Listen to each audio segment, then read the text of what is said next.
दोस्तों, अगर आपके इंटीरियर में फॉल सीलिंग का काम चल रहा है और आपने फाइनली डिसाइड कर लिया है कि आप पीओपी फॉल सीलिंग कराने वाले हो, लेकिन क्या आपको पता है कि पीओपी फॉल सीलिंग की फ्रेमिंग कैसे होती है? क्या आपको पता है कि पीओपी फॉल सीलिंग की फ्रेमिंग में और पीओपी कंप्लीट फॉल सीलिंग में कितने कितने टाइप के मटेरियल यूज किए जाते हैं? कौन सी एल पत्ती यूज की जाती है, कौन सा मेन यूज किया जाता है, कौन सा क्रॉस यूज किया जाता है, पीओपी का मसाले का बेस्ट ब्रांड्स कौन सा होता है? और क्या आपको पता है कि आपका जो मिस्त्री है, आपका जो कॉन्ट्रैक्टर है, जो भी आपकी फॉल सीलिंग बना रहा है, वो एकदम सही काम कर रहा है, कोई गलत काम तो नहीं कर रहा है? हो सकता है, तो टेंशन मत लीजिए। आज की इस वीडियो में आपको पीओपी फॉल सीलिंग के बारे में सब कुछ नॉलेज देने वाला हूं, जिससे आप मार्केट स्कैम से बच सकते हैं। नमस्कार दोस्तों, मैं हूं अभिषेक सिंह दांगी और स्वागत है आप सभी का हमारे यूट्यूब चैनल अव्याना इंटीरियर्स में। तो सबसे पहले बात करते हैं पीओपी फॉल सीलिंग के बारे में। अगर आप इस वीडियो पे आए हो, पीओपी फॉल सीलिंग पर क्लिक किया है, तो आपको पता है कि पीओपी फॉल सीलिंग क्या होती है। अगर आपको फिर भी नहीं पता है तो टेंशन मत लीजिए, मैं बता देता हूँ। पीओपी फॉल सीलिंग यानी प्लास्टर ऑफ पेरिस वाले मसाले की फॉल सीलिंग होती है। सबसे पहले आप चैनल्स की फॉल सीलिंग करते हो ऊपर सीलिंग में, उसके बाद आप जाली डालते हो उसके ऊपर, और जाली के ऊपर आपका जो पीओपी का मसाला होता है उसे आप लगाकर अपनी मन पसंदीदा डिजाइन क्रिएट करते हो, बनाते तो इस टाइप की फॉल सीलिंग को बोलते हैं पीओपी फॉल सीलिंग। और इसकी इंस्टॉलेशन प्रोसेस क्या होने वाली है, कौन कौन से मटेरियल यूज करना है, हम वीडियो में आगे जानेंगे, तो टेंशन मत लीजिए। चलिए आगे बढ़ते हैं। तो सबसे पहले बात करते हैं कि पीओपी फॉल सीलिंग में कौन कौन से मटेरियल यूज किए जाते हैं। भैया, फ्रेमिंग में तो बहुत सारे मटेरियल यूज किए जाते हैं, वो आपको पता होना चाहिए। तो सबसे पहला होता है हमारा पेरीमीटर। पेरीमीटर नाम आपने सुना होगा।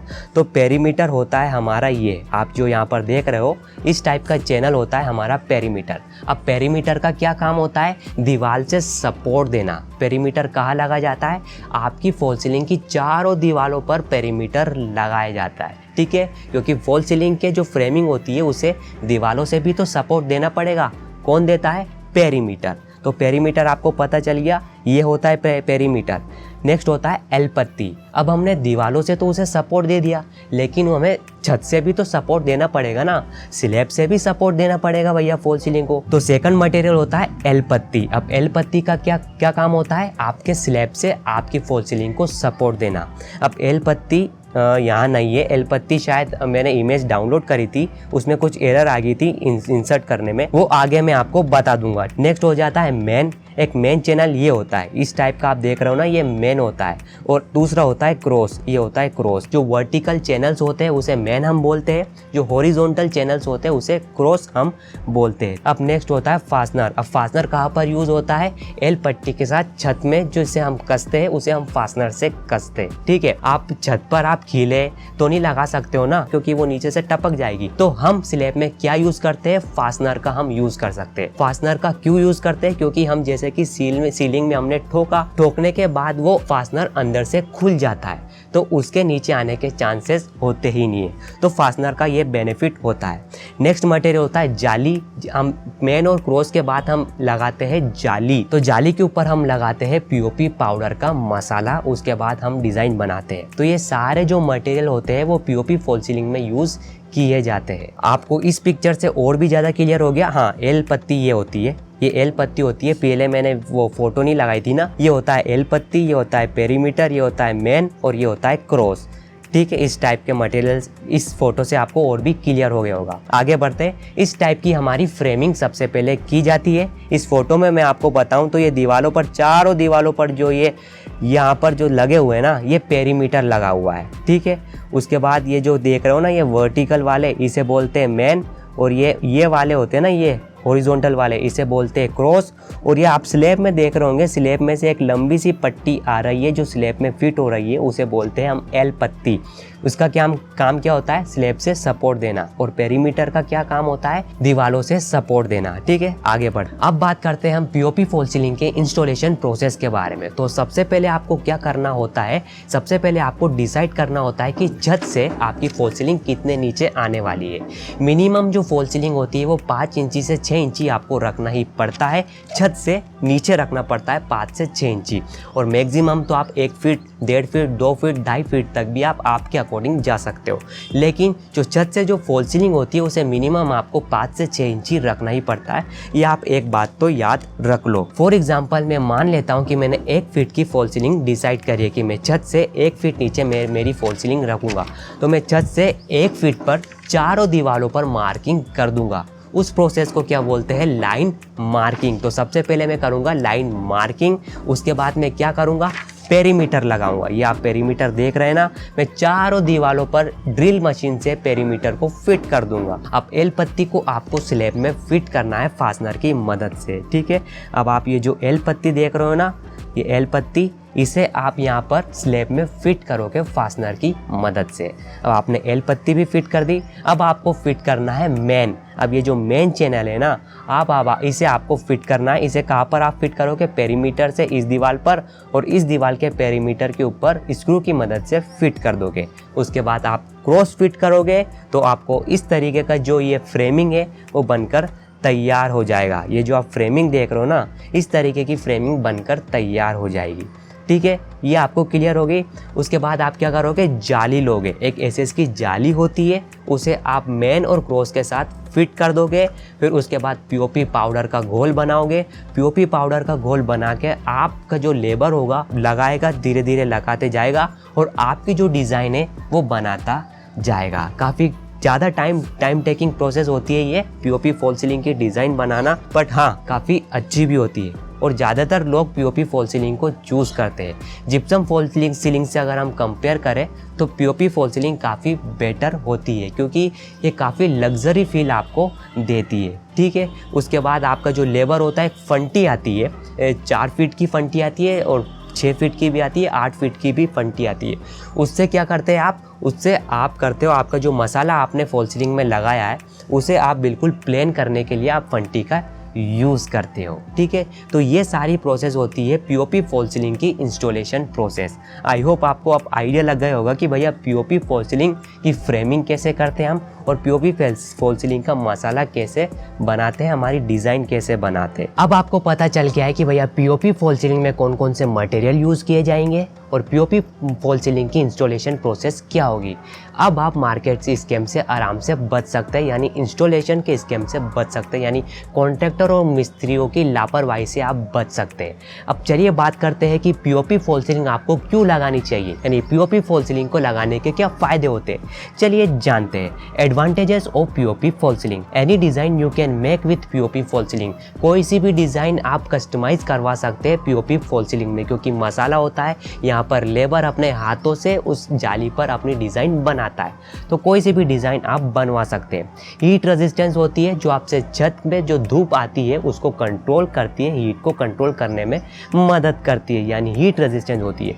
गुड स्ट्रेंथ होती है, काफ़ी अच्छी इसकी स्ट्रेंथ होती है, ठीक है। और पीओपी यानी plaster of Paris. Plaster of Paris की आपका किसी का फ्रैक्चर हो जाता है, बोन फ्रैक्चर हो जाता है, तो वहाँ पर पीओपी का पट्टा चढ़ाया जाता है, पीओपी का प्लास्टर चढ़ाया जाता है। सेम जैसे कि मेरे अभी पीओपी का प्लास्टर चढ़ रहा है, ठीक है, और मैं भी वीडियो बना रहा हूँ पीओपी की। व्हाट ए कोइंसिडेंट, मेरा भी एक फ्रैक्चर हो गया था, माइनर फ्रैक्चर हो गया था, इसीलिए मेरे भी पीओपी का प्लास्टर चढ़ रहा है पैर में। इसीलिए पिछले 1.5 महीने से 2 महीने से हमारे चैनल पर वीडियोस नहीं आ पा रही थी, सॉरी फॉर डेट, लेकिन आज से रेगुलर वीडियोस आपको देखने को मिलेगी। Back to the topic. Luxury finish देता है, काफ़ी ज़्यादा लग्जरी फिनिश देता है। जिप्सम फॉल सीलिंग और पीवीसी फॉल सीलिंग से ज़्यादा लग्जरी फिनिश आपको पीओपी फॉल सीलिंग देखने को मिल जाता है। जॉइंटलेस होता है। अगर हम बात करें जिप्सम फॉल सीलिंग की, जिप्सम बोर्ड फॉल सीलिंग, वहाँ पर जिप्सम बोर्ड यूज़ होता है, ठीक है, 8-4 का या 6-4 का जिप्सम बोर्ड होता है। वहाँ पर आपको जॉइंट्स देखने को मिलता है, और जॉइंट्स को फिल करने के लिए आपको जॉइंटिंग टेप और बॉन्ड यूज़ करना पड़ता है, तो वहाँ पर एक्स्ट्रा खर्चा हो जाता है, ठीक है। और इसके बाद पीवीसी फॉल सीलिंग में पीवीसी पैनल्स का यूज़ किया जाता है, जहाँ पर जॉइंट्स आपको ज़्यादा देखने को मिलते हैं, लेकिन वो प्रॉब्लम हमें पीओपी फॉल सीलिंग में देखने को नहीं मिलती है, क्योंकि यहाँ पर जॉइंटलेस होता है। Any paint can be done, इसके ऊपर आप किसी प्रकार का पेंट कर सकते हैं, प्यू पेंट कर सकते हैं, डीको पेंट कर सकते हैं अपनी मनपसंद से। बेस्ट ऑफ ऑल टाइम भैया, सबसे बेस्ट कौन सी, पीओपी फॉल सीलिंग। लेकिन ऐसा नहीं है, डिसएडवांटेज भी होते हैं, इसको आपको कहाँ नहीं लगाना चाहिए। चलिए बात करते हैं disadvantages of POP false ceiling. Costly than others, भैया जिप्सम फॉल सीलिंग से, पीवीसी फॉल सीलिंग से कॉस्टली होती है। Drawing setting time is long, भैया जो सूखने का जो समय होता है वो ज़्यादा होता है। अगर जो हमारे लेबर ने पीओपी की डिज़ाइन बनाई तो उसको सूखने में क्या होता है, 15 से 20 से आधा घंटा भी उसमें लग जाता है। Takes too much of time to get work done, भैया अगर आपका 100 स्क्वायर फीट में पीओपी फॉल सीलिंग होनी है तो उस काम, इसका नेक्स्ट डिसएडवांटेज ये है कि takes too much of time to get work done. भैया अगर आपके 100 स्क्वायर फीट में पीओपी फॉल सीलिंग होनी है तो उसे एक मिस्त्री और लेबर 20 से 25 दिनों में वो कंप्लीट होती है, तो ये काफ़ी ज़्यादा टाइम ले लेती है। लेकिन जिप्सम फॉल सीलिंग में, पीवीसी फॉल सीलिंग में ऐसा नहीं है, वहाँ पे 100 स्क्वायर फीट का जो एरिया होता है वो 3 से 4 दिन में पूरा कंप्लीट हो जाता है। लेकिन इसमें टाइम लगता है भैया, सूखने में टाइम लगता है पीओपी फॉल सीलिंग में, ठीक है। आप जब तक वो सूख नहीं जाएगी उसके ऊपर आप पेंट नहीं कर सकते। ये टिप दी भैया, जब तक 20 से 25 दिनों में पीओपी फॉल सीलिंग अच्छे से ड्राई नहीं हो जाती, सूख नहीं जाती, उससे पहले आप उसके ऊपर पेंट मत करिएगा, ठीक है। नेक्स्ट डिसएडवांटेज ये है कि भैया इसमें वेस्टेज काफ़ी ज़्यादा होता है। वेस्टेज इन द सेंस कि अगर जो लेबर है वो पीओपी मसाले को ऊपर लगा रहा है तो उसमें से 50% मसाला तो नीचे फर्श पर गिर जाएगा, ठीक है। 50% ही यूज़ होता है, तो वेस्टेज काफ़ी ज़्यादा होता है, आपके साइड को मेसी कर देता है, काफ़ी डर्टी बना देता है, ठीक है। अगर आपकी टाइल्स लग गए तो टाइल्स को मेसी कर देगा, आपकी वॉल पैनलिंग हो गई, टीवी कैबिनेट बन गया तो उसको भी मेसी कर देगा। तो इसीलिए अगर आपका रिनोवेशन का काम चल रहा है, अगर आपकी ऑलरेडी टाइल्स लग रही है, वॉल पैनलिंग किया है, आपकी सब कुछ काम हो रहा है इंटीरियर का, सिर्फ फॉल सीलिंग नहीं हो रही, तो जब आप पीओपी फॉल सीलिंग करा रहे हो तो आपकी पूरे ये इंटीरियर को मेसी कर देगा। उस केस में आपको किसी दूसरे टाइप की फॉल सीलिंग के साथ आप जा सकते हो, जैसे कि पीवीसी फॉल सीलिंग हो गई। इसके अलावा भी फॉल सीलिंग होती है वुडन फॉल सीलिंग, जो काफ़ी लग्जरी फॉल सीलिंग में मानी जाती है। पीओपी फॉल सीलिंग से भी लग्जरी होती है कौन सी, वुडन फॉल सीलिंग, जहाँ पर सॉलिड वुड का यूज़ किया जाता है, ठीक है। लेकिन वो उतनी ही एक्सपेंसिव होती है। अगर आपको वुडन फॉल सीलिंग के बारे में डिटेल में जानना है तो नीचे कमेंट सेक्शन में मुझे बता दीजिएगा, मैं उसके ऊपर भी वीडियो ला दूंगा। लेकिन मस्त होती है यार wooden false ceiling. Back to the topic, बात क्या कर रहे थे, अगर आपका रिनोवेशन का काम चल रहा है तो आप अदर फॉल सीलिंग के साथ जाइएगा। लेकिन अगर आपका काम कंस्ट्रक्शन वाली स्टेज पर चल रहा है, मतलब टाइल भी नहीं लगा है, वॉल पैनलिंग भी नहीं हो रही है, तब आप आराम से पीओपी फॉल सीलिंग करा सकते हैं, कोई दिक्कत नहीं है। नीड स्किल्ड मेजन, भैया स्किल्ड लेबर की आपको ज़रूरत पड़ेगी। हर कोई से एरे घेरा कोई भी पीओपी फॉल सीलिंग की डिज़ाइन नहीं बना पाएगा। नो वाटर प्रूफ, अब ये सबसे बड़ी डिसएडवांटेज इसका ये होता है कि POP false ceiling water proof नहीं होता है। जी हाँ दोस्तों, वाटर प्रूफ नहीं होता है। अगर आपके घर में सीपेज की समस्या आ रही है, वाटर एब्जॉर्प्शन की समस्या आ रही है, किचन में पानी की समस्या आ रही है, तो आप वहाँ पर पीओपी फॉल सीलिंग यूज़ नहीं कर सकते हैं, क्योंकि ये वेरी रिएक्टिव टू वाटर होती है। जैसे अगर ये वाटर इसके ऊपर पड़ा तो ये धीरे धीरे झड़ने लग जाएगा, इसका पाउडर नीचे गिरने लग जाएगा, फिर अपनी डिज़ाइन कोई मतलब की नहीं रहेगी। तो इसे आप ऐसी जगह पर नहीं लगाओगे जहाँ पर वाटर के आने की संभावना होगी। जैसे बालकनी में आप इसका बिल्कुल यूज़ नहीं कर सकते, आउटसाइड में बिल्कुल कभी इसे यूज़ नहीं कर सकते। मेरा ही अभी एक फ्रेंड है जिसने किसी से सुन लिया होगा कि भैया पीओपी फॉल सीलिंग काफ़ी मस्त होती है, बेटर होती है, मेरी एडवाइस उसने नहीं ली थी। तो उसने क्या करा भैया, बालकनी में क्या लगा दी, पीओपी फॉल सीलिंग लगा दी, और जैसे ही उस पर बारिश का पानी टपका, पूरी पीओपी फॉल सीलिंग उसके साथ टपक गई। तो हमेशा सही गाइडेंस के साथ आपको नॉलेज होना चाहिए, फिर ही आपको इंटीरियर का काम कराना चाहिए। सही मटेरियल का नॉलेज आपको होना चाहिए। कांट भी यूज़ इन ईपेज एरिया, ईपेज नहीं है सीपेज एरिया, सीपेज एरिया में यूज़ नहीं किया जा सकता है, आउटसाइड में यूज़ नहीं कर सकते, बालकनी में हम इसे यूज़ नहीं कर सकते हैं। Next, best brands of POP. POP के बेस्ट ब्रांड कौन कौन से होते हैं, एक सकरनी पीओपी होती है, अग्रवाल पीओपी होती है, और दूधी पीओपी। बेस्ट ब्रांड्स इसके आपको देखने को मिल जाते हैं। पाउडर ही होता है जो लेबर अपने हिसाब से घोल देता है और आपकी फॉल सीलिंग में वो डिज़ाइन बना देता है, ठीक है। आई होप आपको ये वीडियो से बहुत कुछ सीखने को मिला होगा। सबसे पहले हमने इसमें पीओपी में कौन कौन से मटेरियल यूज़ किए वो जाने, जैसे कि हमने दिखाया था ना मैंने आपको, ये सारे मटेरियल पीओपी फॉल सीलिंग के फ्रेमिंग में यूज़ किए जाते हैं। ठीक है, एल पत्ती हो गया, पेरीमीटर हो गया, क्रॉस हो गया। उसके बाद हमने बात करी इंस्टॉलेशन प्रोसेस की कि कैसे आपका जो लेबर है वो पीओपी फॉल सीलिंग को तैयार करेगा। आई होप दोस्तों आपको इस वीडियो से काफ़ी कुछ नॉलेज सीखने को मिली होगी। मिलता हूँ आपसे किसी अगली वीडियो में किसी अगले धमाकेदार टॉपिक के साथ। तब तक के लिए खुश रहिए, खुशियाँ बांटते रहिए। जय हिंद, जय भारत, वंदे मातरम, जय श्री राम।